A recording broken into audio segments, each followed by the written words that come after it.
अस्सलामुअलैकुम। चटपटा रंगीन में मैं हूँ आपकी शेफ अफशा नसरुल्लाह। कैसे हैं आप लोग? मेरी दुआ है कि आप सब खैरियत के साथ हों। तो चलिए ईद स्पेशल में आज हम बनाते हैं बीफ कोफ्ते, जो तकरीबन हर घर में बनाए जाते हैं, लेकिन हर एक का तरीका अलग अलग होता है। इस बार आप बनाइए मेरे तरीके से, मेहमान तारीफ किए बगैर जा नहीं सकेंगे। तो चलिए शुरू करते हैं। सबसे पहले 2 चम्मच भुने हुए चने और 2 चम्मच खसखस लेकर ग्राइंड कर लें। फिर आधा किलो कीमा लेकर इसमें अदरक लहसुन का पेस्ट,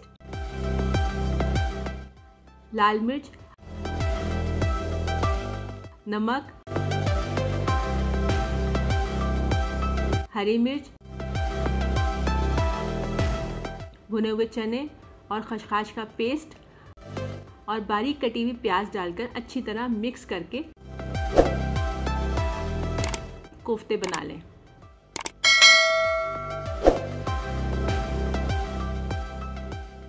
एक पतीली में आधा कप कुकिंग ऑयल डालें और प्याज डालकर फ्राई कर लें।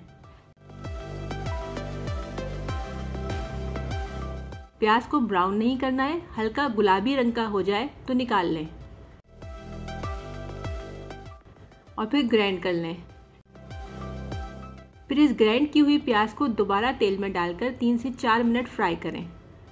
अदरक लहसुन का पेस्ट डालकर फ्राई करें। उसके बाद स्पाइसेस डालें, जिनमें हैं हरी मिर्चें,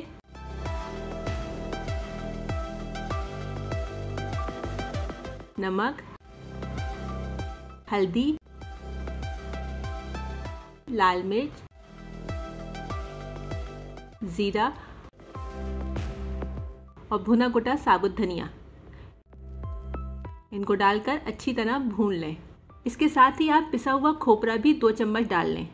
मेरे पास मौजूद नहीं था इसलिए मैंने नहीं डाला, पर आप ज़रूर डालें, इससे ग्रेवी बहुत अच्छी बनती है।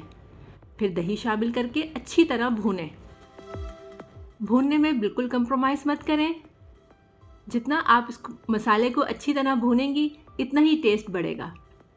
तेल अलग हो जाए तो पानी डाल लें। उबाल आने के बाद कोफ्ते आराम से इसमें रख दें। शोरबा हस्बे ज़रूरत हो जाए तो गरम मसाला, हरा धनिया, हरी मिर्चों से गार्निश करें। लीजिए, मज़ेदार कोफ्ते तैयार हैं।